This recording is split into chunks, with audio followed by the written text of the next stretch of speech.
Hi అండి, welcome back to our channel NL vlogs. ఈరోజు మన వీడియో వచ్చేసి మామిడికాయ మటన్ కర్రీ ఎలా తయారు చేయాలో చేసి చూపించబోతున్నాను. ఎంతో సింపుల్ అండ్ ఈజీ ప్రాసెస్లో ఈ కర్రీ చేసి చూపిస్తాను. ఎక్కువ మసాలాలు లేకుండా సింపుల్గా ఈజీగా తయారు చేసేసుకోవచ్చు మనం ఈ మామిడికాయ మటన్ కర్రీ. ముందుగా మటన్ శుభ్రం చేసుకుని అందులో కొద్దిగా పసుపు, అలాగే 1 టీ స్పూన్ అల్లం వెల్లుల్లి పేస్ట్ వేసి కలుపుకుని పక్కన పెట్టుకోవాలి. తర్వాత కుక్కర్ తీసుకుని ఈ మటన్ అందులో వేసుకుని కొద్దిగా వాటర్ పోసుకుని కుక్కర్ మూత పెట్టుకుని 5 to 6 విజిల్స్ అయితే కంపల్సరీ వేయించుకోవాలి. ఈ మటన్లో బోన్స్ ఎక్కువ ఉన్నాయి, అందుకే నేను 5 to 6 విజిల్స్ అయితే వేయించుకుంటున్నాను. విజిల్స్ చల్లారిన తర్వాత మటన్ ఈ విధంగా ఉంది. ఇందులోకి 2 మామిడికాయలు అయితే పడతాయండి.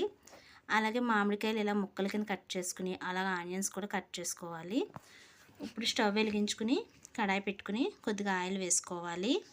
ఇందులో ఆనియన్స్ ముక్కలు వేసుకుని బాగా ఫ్రై అయ్యేంత వరకు వేయించుకోవాలి. బాగా ఫ్రై అయిన తర్వాత కొద్దిగా పసుపు వేసుకుని ఇందాక మనం ఉడికించి పక్కన పెట్టుకున్న మటన్ ఇందులో వేసుకోవాలి. ఒకసారి కలుపుతూ బాగా ఫ్రై చేసుకోవాలి ఒక 5 minutes. తర్వాత ఇందులో 1 teaspoon garam masala powder, అలాగే 2 టీ స్పూన్లు కారం వేసుకుని బాగా కలుపుతూ కొద్దిగా వాటర్ వేసి ఉడికించుకోవాలి. ఉడుకుతుండగా ఇందులో మనం ఇందాక కట్ చేసి పెట్టుకున్న మామిడికాయ ముక్కలు ఉన్నాయి కదండి, అవి వేసుకోవాలి. మామిడికాయ ముక్కలు కూడా బాగా ఉడికిన తర్వాత రుచికి సరిపడగా ఉప్పు వేసుకోవాలి. కొద్దిగా కొత్తిమీర కూడా వేసుకుని ఉడికించుకోవాలి.